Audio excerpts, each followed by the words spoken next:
In 1975 in Kensington, Maryland, Catherine Lyon and her 12-year-old sister Sheila Lyon lived with their parents, John and Mary, and their older brother, Jay. On March 25th of that year, the girls left home around 11 a.m. to noon, eager to enjoy spring break by visiting the Westfield Wheaton Plaza, less than a half-mile away. Before leaving, their mother told them to be home by 4 p.m. They planned a fun day of browsing the stores and enjoying lunch inside the mall at the Orange Bowl pizza place. However, by 7 p.m., neither Sheila nor Catherine had returned. Sensing something was wrong, their parents immediately called the police. A massive search was launched, but no trace of the girls was found.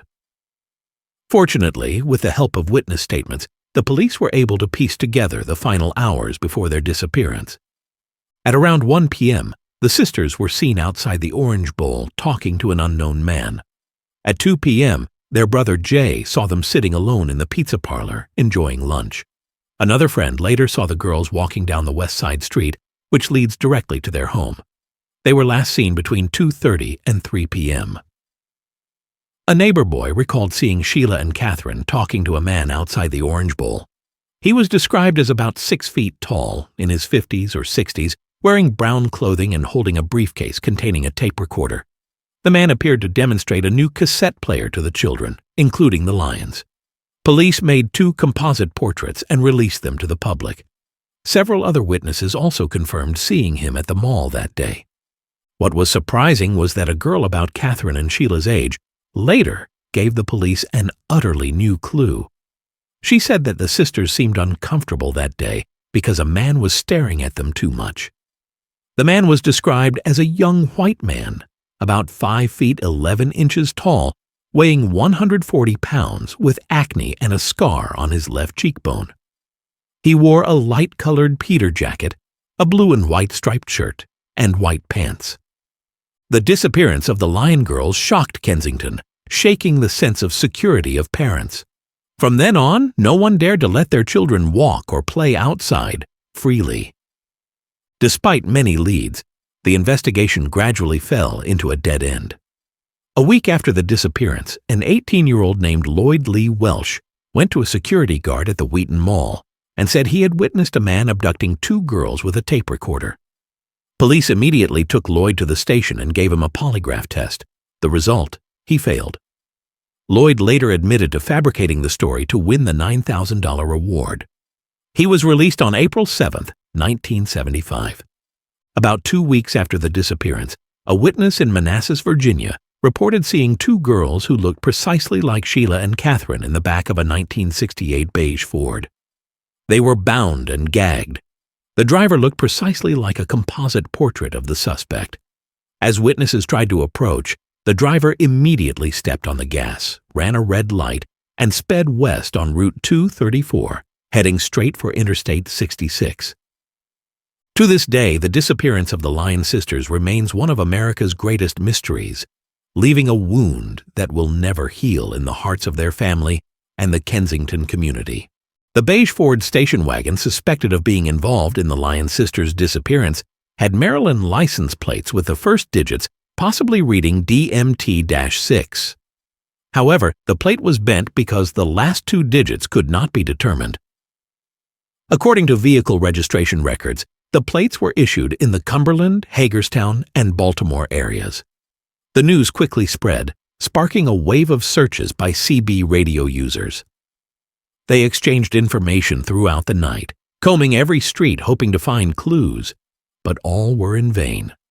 The police conducted a full-scale search of the matching license plates but found no results. Although the witness's testimony was initially considered credible, when the investigation failed to produce any progress, the police began to doubt its authenticity. This event sparked a media storm, bringing the case into the public eye. Sheila and Catherine's disappearance also brought a series of calls from psychics, blackmailers, and attention seekers. One of the most suspicious began on April 4, 1975, when an anonymous email was sent to the Lyon family, asking John Lyon to leave $10,000 inside the restroom of the Annapolis courthouse in exchange for information about the girls. Following police instructions, John Lyon placed a briefcase containing Not $10,000, but $101. Enough to make the act a felony extortion case. However, the suitcase was never recovered. The anonymous caller later called back, claiming that there were too many police officers around the courthouse to collect the ransom. When John asked to hear his daughter's voices before making further demands, he never called again. During the investigation, police identified several suspects, but none had any clear evidence linking them to the case.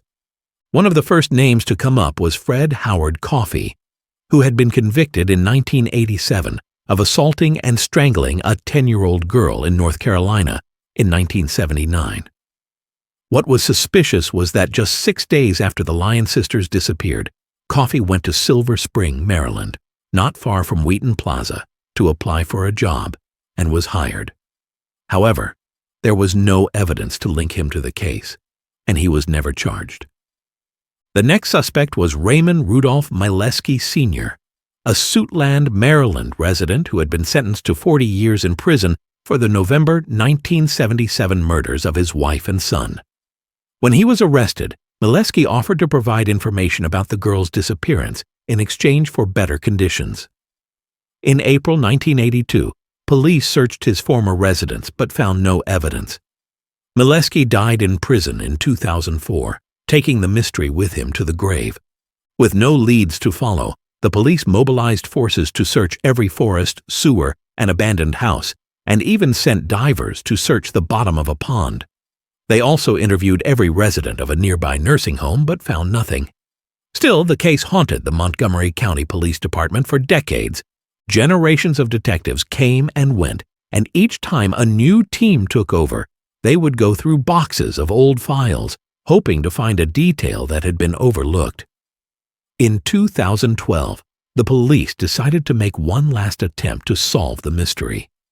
They recreated the case as if it had just happened, going through every clue from scratch. One of the most remarkable documents they found was a brief report written by investigators a week after the girls disappeared. It mentioned Lloyd Lee Welsh, an 18-year-old who had falsely claimed to have seen the man recording the girls' abduction. Lloyd Welsh grew up in a family rife with tragedy and violence. His mother was killed in a car accident caused by his father, Lee Welsh, who was drunk. Lloyd was just a child, sitting in the car, witnessing it all. After the accident, he was sent to the foster care system, but instead of accepting his fate, he ran away, living on the streets, doing anything to survive. As an adult, he wandered across the United States with no fixed residence, occasionally hitchhiking with strangers. After a while, he went to South Carolina, trying to rebuild his life by opening a landscaping business. But his brutal nature could not be changed. He was convicted of attacking a 10-year-old girl, just like the Delaware case. Conflicting testimonies and horrifying secrets.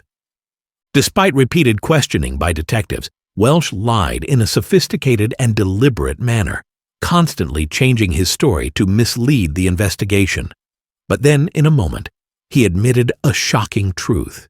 He had helped kidnap the Lyon sisters. However, he immediately blamed other family members. He mentioned a group of relatives, claiming that they were the ones who carried out the kidnapping and held the two girls. This made it impossible for detectives to ignore an important detail: the Welsh clan. By the summer of 2014, the police decided to expand the investigation, tracing each member of his family. What they discovered shocked them. Throughout the investigation, detectives realized that Lloyd Welsh never told the same story twice. He kept making up story after story, misleading investigators with inconsistencies. But despite his efforts to conceal things, he inadvertently revealed important details, fragments of the puzzle that were terrifying. Detectives knew that they couldn't trust his story. They had to look through the lies to find the truth. Among his many versions, certain details kept recurring. 2 girls stalked in a shopping mall, a mysterious scooter, a little girl crying in the back seat, a basement accessed from the backyard, an axe, a green army duffel bag, a campfire. These details weren't just fiction. They were real clues, but they were embedded in a series of lies.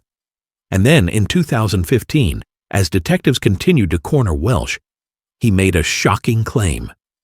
During an interview in 2015, Lloyd Welsh blamed his uncle, Richard Welsh, who he said had planned and ordered the abduction of the Lyon girls.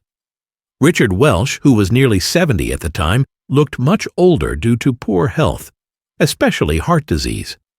Not only did he have a history of violence, but he was also accused by his own family members of his own past acts of violence. Richard denied all of it. He was summoned to court in February 2015, where he denied all charges, claiming he had never seen the Lyon sisters and knew nothing about their disappearance. But Lloyd Welsh continued to provide more haunting stories. On May 12, 2015, detectives returned to the prison to meet with Lloyd Welsh again, hoping he might provide more information. Once again, he spun his story, but this time, amid his lies, he dropped some grisly details. In the middle of his ramblings, he mentioned a basement, an axe, and a green duffel bag, details that had come up before. And then he told a story that the detectives couldn't ignore. He claimed that his uncle, Richard Welsh, had killed Catherine before stuffing her remains in a duffel bag and ordering him to take it to Taylor Mountain to dispose of it. As soon as he heard this, Detective Dave Davis knew they were getting closer to the truth. Armed with Lloyd Welsh's information, detectives followed the clues to where Richard Welsh was believed to have murdered Catherine. However, when they arrive, they find that Richard's house has been completely demolished to make way for a new county courthouse.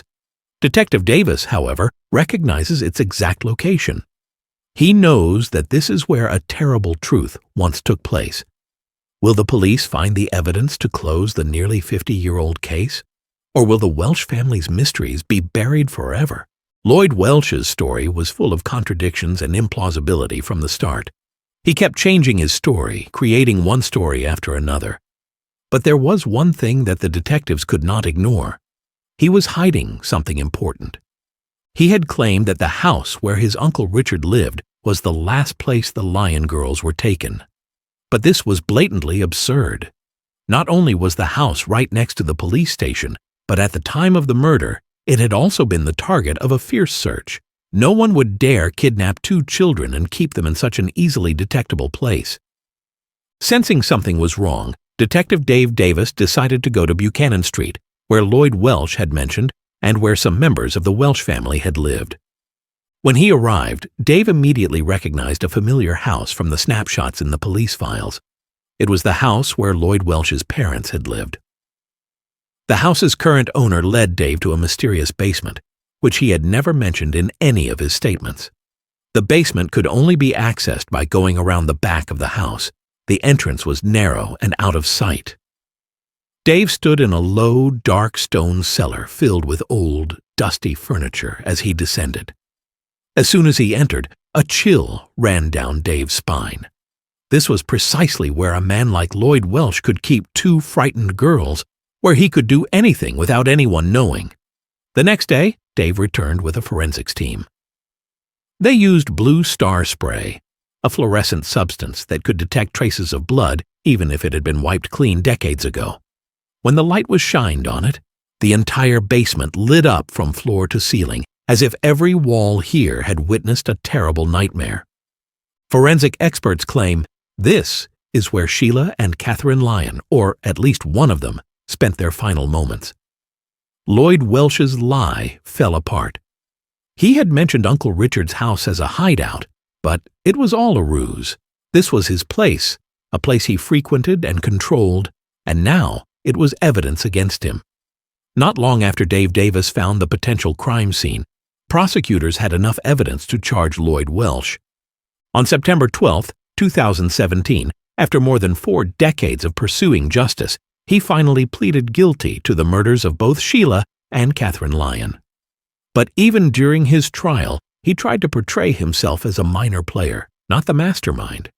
He was sentenced to 48 years in prison. And since he was 60 in 2017, the sentence was effectively a life sentence. But one thing still haunts the police and Lyon's family. Lloyd Welsh refused to say where the girls' bodies were buried. He had killed, he had been convicted, but he kept his final secret as a way to hold on to power one last time. Nearly 50 years after Sheila and Catherine disappeared, the truth has finally come out. But what remains is a question that has never been answered. Where are they? Although Lloyd Welsh has pleaded guilty to the disappearance and murder of the Lyon sisters, investigators are still not convinced that he acted alone. The question remains, did he have accomplices?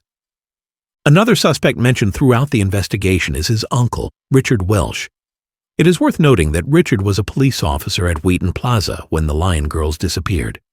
If he were indeed involved, it would have been much easier for him to kidnap the two girls without raising suspicion than for Lloyd Welsh, a homeless drifter. Was Richard involved in the case? Or was this just another story Lloyd made up to avoid responsibility? Leave your thoughts on the case in the comments below. Roger Scott Dunn, born February 10, 1967, in Lubbock, Texas, was the son of Jim and Mary Sue Dunn. His friends and family called him Scott. He was described as fun-loving, humorous, playful, and especially good with women. After leaving the military in 1991, Scott settled in Lubbock, where he pursued his passion for installing custom car audio systems at MGM Electronics. He worked on cars, competed in stereo competitions, and bought and sold restored vehicles for profit. Along with his passionate career, Scott also had a romantic relationship with Lisha Hamilton, a 28-year-old waitress. But then, one fateful night in May 1991, Scott's life took an unexpected turn. On the evening of May 13, 1991, Scott attended a party at a friend's house. No one knows precisely what happened, but Scott suddenly became seriously ill in the middle of the party. He could not stand or drive home and was forced to stay overnight at a friend's house. Lisha took him to their apartment, Oakwood Club Apartments, 5818 24th Street, the following day. The next day, May 15th, Scott began to feel better and decided to return to work. But since his car was still at his friend's house, he arranged for friends to pick him up. Before leaving, Scott told Lisha about his plans. She made him tea, then went to work, not knowing that it would be the last time she would see him. When Scott's friends came to the apartment as scheduled, he did not respond. When Lisha returned home after her shift, she found Scott gone. She believed that he had probably left earlier, but things began worrying when he did not return in the evening. For the next 2 days, there was no sign of Scott, no text, no phone call. Then Lisha called Scott's father, Jim Dunn, who lived in Pennsylvania, to report that his son was missing. Jim immediately contacted the Lubbock police to file a report about a missing person. He knew his son, and he was sure something was wrong. Scott would never leave his beloved Camaro, the car he called his yellow submarine, behind him or leave all of his work tools behind. This was no ordinary disappearance. When the police arrived at Scott and Lisha's apartment, they quickly discovered something unusual. Lisha pointed out that a piece of carpet was missing from under the couch in Scott's bedroom. Upon closer inspection, the police found that the missing piece had been replaced with duct tape. But that wasn't the scariest thing. When they removed the carpet, they found a large blood stain.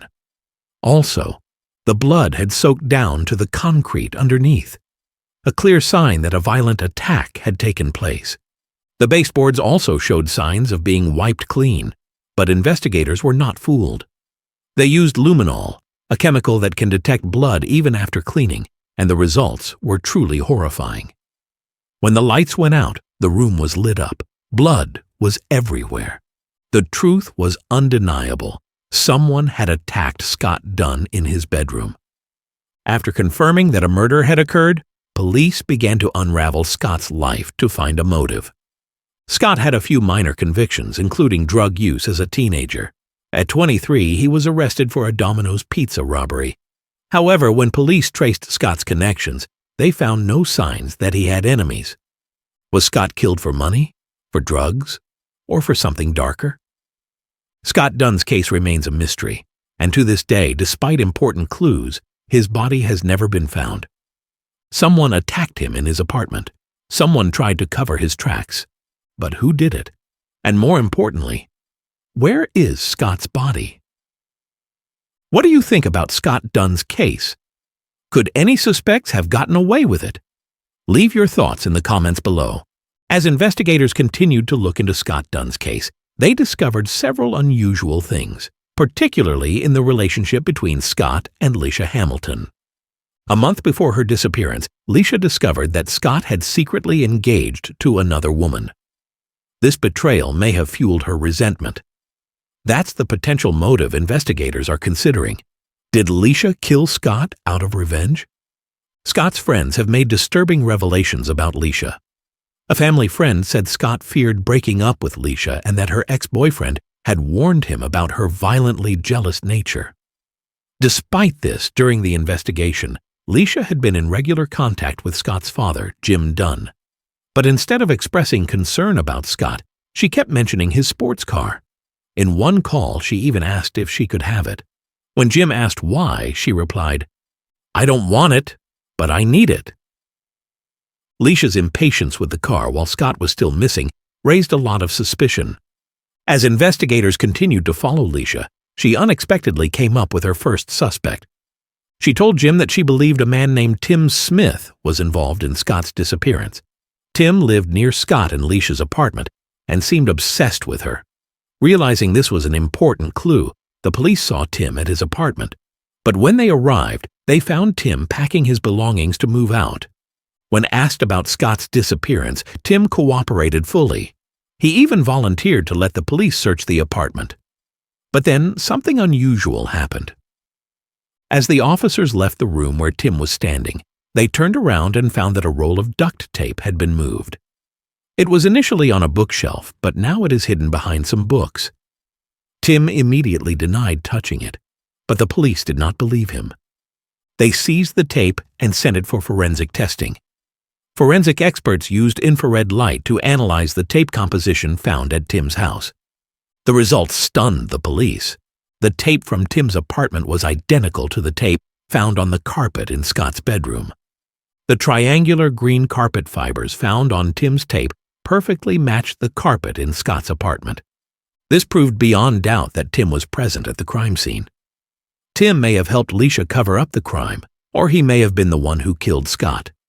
However, nobody was ever found despite forensic evidence linking Tim to Scott's apartment. There are still many unanswered questions in the Scott Dunn case. How was Scott killed? How much was Tim Smith involved? And was Lisha Hamilton the mastermind? Investigators had little to do without hard evidence, and Scott Dunn's case fell silent. But Jim Dunn, Scott's father, would not accept that. Determined to discover the truth about his son's fate, Jim turned to the Vidocq Society, an organization of 82 international forensic experts investigating unsolved cases. There he met Richard Walter, one of the group's co-founders, and upon reviewing the case files, Richard was convinced that Scott was dead. Moreover, he believed that Lisha Hamilton knew precisely what had happened. Richard Walter then sent the information to Dr. Richard Shepherd of New Scotland Yard, who conducted a series of forensic tests and concluded that Scott had been murdered in his bedroom. He had been hit 4 times with a blunt object while he slept, and the amount of blood loss was too significant for a man to survive. Richard Walter immediately urged the district attorney to take the case to trial, insisting that despite the absence of a body, there was incontrovertible evidence. Scott's blood was the body's connective tissue. Police continued to investigate and discovered more crucial evidence. Hair belonging to Tim Smith and Lisha Hamilton was found in Scott's bedroom, proving that both were at the scene at the time of the crime. Finally, in 1994, 3 years after Scott's disappearance, police arrested both Tim Smith and Lisha Hamilton. According to the investigation, Lisha wanted revenge on Scott after discovering he was secretly seeing other women and was engaged. Meanwhile, obsessed with Lisha, Tim Smith may have helped her cover up the crime. The two were tried separately, with Lisha receiving a 20-year prison sentence and Tim Smith sentenced to 10 years of probation because the jury believed that he had only helped Hamilton clean up the crime scene, but had not personally committed the crime. Despite their convictions, the two refused to reveal where Scott's body was hidden, leaving the case shrouded in mystery. But then, in 2012, an unexpected event changed everything. A group of workers repairing the sewer system near Scott's apartment complex accidentally discovered a set of human remains. When forensic examinations were conducted, dental records confirmed that the remains were those of Scott Dunn. On June 16, 2012, the Dunn family was finally able to bring Scott home, burying him under a stone carved in the shape of his beloved Camaro. "I told everyone Scott came home on Father's Day," Jim Dunn, the father who has been fighting for justice for 21 years, said through tears. After more than 2 decades of pain, Scott finally had a proper resting place. But the most regrettable thing is that Tim Smith and Lisha Hamilton never confessed the whole truth, making this case, although solved, still leave a painful question. Is justice complete? Stay tuned for more stories that peel back the layers of human behavior, exposing the darkest corners of the human heart. Don't forget to like and subscribe to stay updated with our daily stories. Share your thoughts in the comments below.